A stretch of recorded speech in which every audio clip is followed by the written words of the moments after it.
Di antara yang disyariatkan atas kita dan sebagai tanda syukur kita atas nikmat yang sangat besar ini adalah sholat Id. Dulu, Nabi Shallallahu Alaihi Wasallam mengagungkannya dan sangat memotivasi untuk menghadirinya. Ummu Atiyah radhiyallahu anha berkata, kami diperintahkan untuk keluar sholat Id, hingga kami pun mengeluarkan gadis-gadis pingitan dari kamarnya. Bahkan kami juga mengajak keluar para wanita haid, lalu mereka berada di belakang orang-orang, ikut bertakbir dan berdoa. Dalam rangka berharap keberkahan dan kesucian hari itu. Hadis riwayat Al-Bukhari, nomor 971. Coba perhatikan, Nabi Shallallahu Alaihi Wasallam sampai memerintah wanita haid untuk ikut keluar dan berada di belakang tempat sholat. Bahkan karena keagungan hari itu, Nabi Shallallahu Alaihi Wasallam ketika ditanya seorang wanita, "Ya Rasulullah, sebagian kami tidak memiliki jilbab untuk keluar." Beliau menjawab, hendaknya saudarinya memberikan tumpangan jilbab kepadanya. Hadis riwayat Muslim nomor 890. Maksudnya, si wanita tersebut tidak punya kain untuk menutup dirinya. Maka Nabi Shallallahu Alaihi Wasallam memerintahkan agar ia diberi tumpangan jilbab oleh saudarinya, sehingga keduanya tetap keluar dengan satu jilbab saja. Karena sangat ditekankannya hadir sholat Id. Baik, tahun ini 1441 Hijriah kita dilarang keluar, baik larangan 24 jam, sebagaimana di negara kami Saudi. Dan sebagian negara melarang untuk kumpul-kumpul, bahkan di sebagian besar negara Islam. Ada yang hanya boleh keluar dari jam 5 pagi hingga jam 8 malam atau semisalnya. Tapi tetap saja kumpul-kumpul terlarang. Lalu bagaimana dengan sholat Id-nya?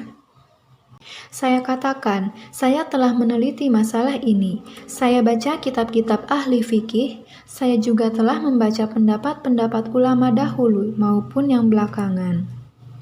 Dan saya dapati, ternyata jumhur ahli fikih memandang sholat Id bisa dilakukan di rumah bagi orang yang tidak mampu ikut sholat di musola atau di lapangan. Baik hal tersebut dikarenakan ia terlewatkan, sudah pergi ke lapangan tetapi terlambat. Atau orang tersebut berhalangan, seperti sakit, tidak mampu hadir. Atau wanita yang tidak memiliki pakaian untuk hadir. Atau tahanan yang tidak mampu hadir. Jumhur ahli fikih dari kalangan Malikiyah, Syafi'iyah, dan Hanabilah menyatakan dengan jelas bahwa mereka sholat Id di rumah. Apabila ada yang mengatakan bahwa pembahasan tersebut khusus untuk orang yang terlewatkan sholat bersama imam di lapangan, kita akan menjawab bahwa pernyataan pakar-pakar fikih tersebut berkaitan dengan jenis amalan berupa sholat Id di rumah. Sehingga ini menunjukkan bahwa sholat Id boleh dilakukan di rumah. Tidak masalah sholat Id di rumah. Kemudian, siapa yang sholat di rumahnya, maka ia telah menunaikannya dan diharapkan akan memperoleh keberkahannya. Kemudian, beberapa sahabat dan dipertegas oleh beberapa ulama bahwa sholat Id yang dilakukan di rumah ini, jenisnya adalah ada pelaksanaan sesuai waktu, bukan kode pelaksanaan di luar waktu. Sebagaimana Atsar Anas yang akan datang penyebutannya insya Allah. Kemudian, jumhur ulama berpendapat bahwa sholat Id tidak wajib ain. Tapi memang mazhab Hanabilah mengatakan wajib kifayah. Tapi mazhab lain mengatakan sunnah muakkadah. Mereka mengatakan bahwa sholat Id itu termasuk jenis sholat sunnah yang dapat dilakukan di rumah. Karena memang ada pernyataan dalam hadis bahwa sholat sunnah dapat dilakukan di rumah. Sehingga sholat Id dapat dilakukan di rumah. Pendapat kedua, mazhab Hanafiyah mengatakan, sholat Id hanya boleh dilakukan di musola atau di tanah lapang. Siapa yang tidak dapat melakukannya, maka mengganti dengan sholat duha. Id tidak boleh dilakukan di rumah. Dan Syekh kami, Syekh Ibn Utsaimin, memfatwakan seperti ini, bahwa sholat id tidak bisa diqodho, hanya boleh dilakukan di musola atau di tanah lapang. Dan dalil mereka adalah karena sholat id dalil-dalilnya hanya datang penyebutannya di musola atau di tanah lapang, dan hanya boleh dilakukan di sana. Tapi tentu jumhur juga memiliki dalil, dan aku lupa menyebutkan hal ini tadi. Jumhur berdalil dengan sebagian perbuatan sahabat Nabi. Di antaranya adalah perbuatan Anas. Beliau pernah di teras rumahnya. Apabila beliau tidak bisa menghadiri sholat id di kota Basroh, beliau mengumpulkan para istri, anak, dan budaknya. Kemudian memerintahkan bekas budak beliau, Abdullah bin Abi Utbah, untuk mengimani sholat sebanyak 2 rakaat. Hadis riwayat Abdur Razak nomor 5855 dengan sanad yang sahih. Jadi, Anas, apabila beliau sedang tinggal di rumah jauhnya dan tidak dapat menghadiri id di kota Basroh, beliau sholat id dengan keluarganya di rumah. Sholat 2 rakaat sebagaimana sholat imam di lapangan. Dan ini sebagaimana kukatakan, sebagian ulama mengatakan status sholatnya adalah qodho, dan sebagian yang lain mengatakan ada, karena memang ia tidak bisa hadir sama sekali, sehingga ia melakukannya sesuai dengan waktunya. Pendapat ketiga, Syekhul Islam Ibn Taimiyah mengatakan bahwa orang yang mampu hadir tidak boleh sholat id di rumahnya. Dan orang yang tidak mampu, seperti orang yang tertahan, sakit, atau wanita, maka ia sholat 4 rakaat di rumahnya. Dan permasalahan ini longgar, boleh melakukan yang ini atau itu. Dan keadaan kita saat ini di tengah pandemi corona lebih parah daripada hanya sekedar tertinggal sholat id, sehingga kita lebih butuh dengan pembahasan tadi. Dan seandainya di zaman ahli fikih ada keadaan seperti sekarang, besar prasangka kita, mereka juga akan membahasnya lebih dalam daripada hanya sekedar pembahasan orang yang terlewatkan sholat id. Dan yang tampak benar bagiku, wallahu alam, setelah mempelajari ini dengan pendekatan fikih ilmiah, bahwa permasalahan ini longgar. Bagi yang tidak sholat id, tidak masalah. Bagi yang sholat id di rumah, juga tidak masalah. Permasalahan ini longgar, alhamdulillah. Baik, bagi yang ingin sholat di rumah, bagaimana caranya? Yang kuat menurutku, ia sholat 2 rakaat sebagaimana sholat imam saat di musola atau di tanah lapang. Dan ini sebagaimana perbuatan Anas tadi.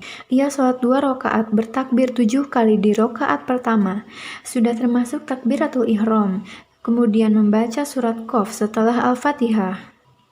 Kemudian bertakbir menuju rakaat kedua, ditambah 5 kali takbir setelahnya.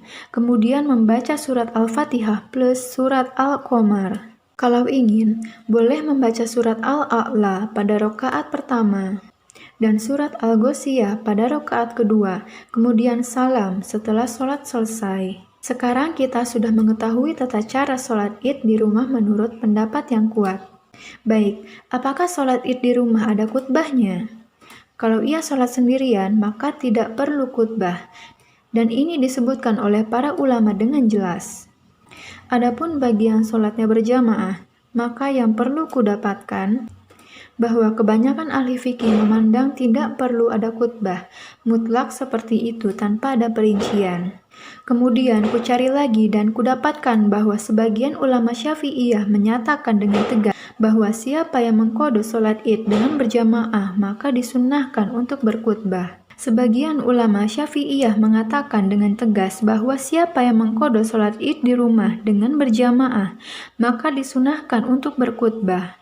Kesimpulannya, kebanyakan ahli fikih menyatakan sholat id di rumah tidak perlu ada khutbah.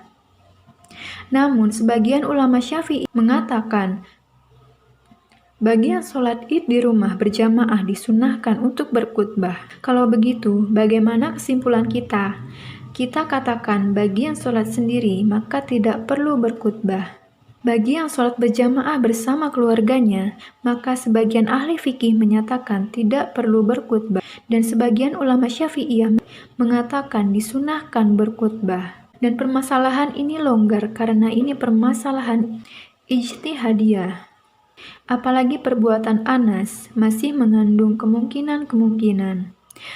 Walaupun saya pribadi lebih condong kepada pendapat yang menyatakan tidak perlu berkhutbah. Hanya saja dalam permasalahan ijtihadiyah seperti ini, hendaknya memperhatikan fatwa resmi dari negara atau kemenag. Dan tidak sepantasnya bagi seorang penuntut ilmu untuk memunculkan pendapat yang berseberangan dengan fatwa resmi.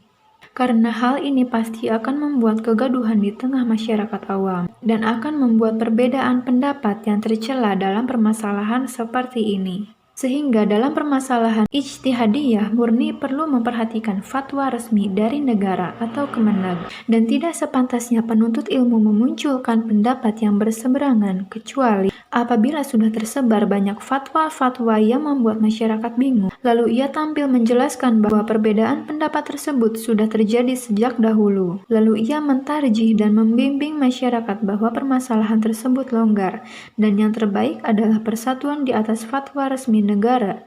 Maka bagus. Contoh, misalkan ada fatwa resmi yang mengatakan bahwa boleh melakukan sholat id di rumah. Sudah resmi diputuskan oleh mufti negara bahwa sholat id boleh dilakukan di rumah. Maka tidak sepantasnya memunculkan pendapat yang melarangnya. Begitu pula apabila sudah ada fatwa resmi bahwa sholat id di rumah tidak perlu ada khutbah, maka jangan menyampaikan pendapat yang menyarankan untuk berkhutbah, dengan tujuan agar masyarakat umum tidak bingung dan agar persatuan terwujud. Adapun amalan pribadi di dalam rumahnya tanpa ditampakkan ke umum, maka ini beda urusan. Silahkan melakukan yang dianggapnya benar. Di negara kami, Saudi, misalkan, sepanjang pengetahuanku, dan kebanyakan di negara-negara Islam telah ada fatwa resmi bahwa sholat id boleh dilakukan di rumah tanpa khutbah. Syekh yang mulia Abdul Aziz Al-Syeikh, mufti tertinggi Kerajaan Arab Saudi, telah mengeluarkan fatwa bahwa sholat id boleh dilakukan di rumah tanpa ada khutbah. Maka, hendaknya fatwa yang seperti inilah yang disebarkan dan agar bersatu di atasnya. Dan seandainya di sebuah negara ada fatwa resmi bahwa sholat id boleh dilakukan di rumah dengan khutbah, maka itu tidak mengapa, permasalahan ini longgar. Baik, apabila ada yang mengatakan, di negaraku tidak ada fatwa resmi sama sekali, sebagaimana yang dialami muslim minoritas, apa yang harus dilakukan? Saya sarankan sebagaimana yang telah berlalu tadi. Apabila engkau sholat sendiri, maka tidak perlu khutbah. Kalau engkau sholat berjamaah dengan keluarga, maka permasalahannya longgar. Boleh khutbah, boleh juga tidak berkhutbah. Kalau engkau masih bertanya, apa nasihat Anda? Ku jawab, nasihatku engkau cukup sholat tanpa khutbah. Karena itulah yang terlihat dari perbuatan Anas, walaupun memang masih ada kemungkinan-kemungkinan. Sepantasnya seorang penuntut ilmu memiliki fikih, dan di antara maksud syariat adalah persatuan, tidak berpecah belah dan tidak membuat masyarakat umum bingung. Tidak sepantasnya memunculkan perbedaan pendapat atau sesuatu yang dapat membuat masyarakat umum bingung dengan fatwa yang ada, kecuali memang keadaannya mengharuskan. Maka silahkan dijelaskan dengan lembut dan ilmiah. Adapun dalam masalah ijtihadiyah murni, tidak sepantasnya memunculkan perbedaan dengan fatwa resmi di suatu negara agar tercipta persatuan. Ini yang tampak benar menurutku dalam permasalahan yang sangat besar ini, yang banyak diperbincangkan dan banyak dipertanyakan oleh orang-orang terkait sholat id tahun ini 1441 Hijriah di tengah pandemi Corona. Wallahu alam. Ini yang ku ingin sampaikan dan ku ingatkan untuk kaum muslimin pada tahun ini juga disunnahkan untuk makan kurma muda atau semisalnya setelah sholat subuh untuk menandakan kita tidak berpuasa karena puasa pada hari id haram. Maka sebelum sholat id bagi yang ingin melaksanakannya atau setelah sholat subuh hendaknya makan kurma muda, boleh yang lainnya. Kemudian disunnahkan untuk mengakhirkan sholat Idul Fitri. Dan waktu sholatnya adalah sejak matahari sedikit meninggi, sekitar 20 menit sejak terbit dan berakhir dengan tergelincirnya matahari. Engkau boleh sholat id 20 menit setelah matahari terbit. Boleh setelah setengah jam, 1, 2, 3 jam hingga sebelum matahari tergelincir. Waktu berakhir dengan matahari tergelincir ke barat. Baik, sekarang ada masalah baru yang muncul di ingatanku sekarang. Kita mengatakan bahwa waktu terakhir pembayaran zakat fitri adalah sebelum sholat id. Begitu kan? Nah, apabila tahun ini saya di sebuah negeri yang tidak ada sholat Id-nya, dan saya juga tidak akan sholat Id di rumah, maka kapan waktu terakhir pembayaran zakat fitri? Jawabannya adalah sampai matahari tergelincir ke barat dikurangi waktu yang cukup untuk sholat Id, karena waktu tersebut adalah waktu untuk sholat Id. Jelas? Adapun kalau ada sholat Id, maka wajib membayarkannya sebelum melakukan sholat. Apabila tidak ada sholat Id, maka boleh membayarkan hingga sebelum waktu yang bisa untuk melakukan sholat Id sebelum matahari tergelincir ke barat. Dan hari Id juga disunahkan untuk mandi setelah sholat subuh, walaupun ia nanti hanya akan tinggal di rumah. Tetap disunahkan hal ini untuknya.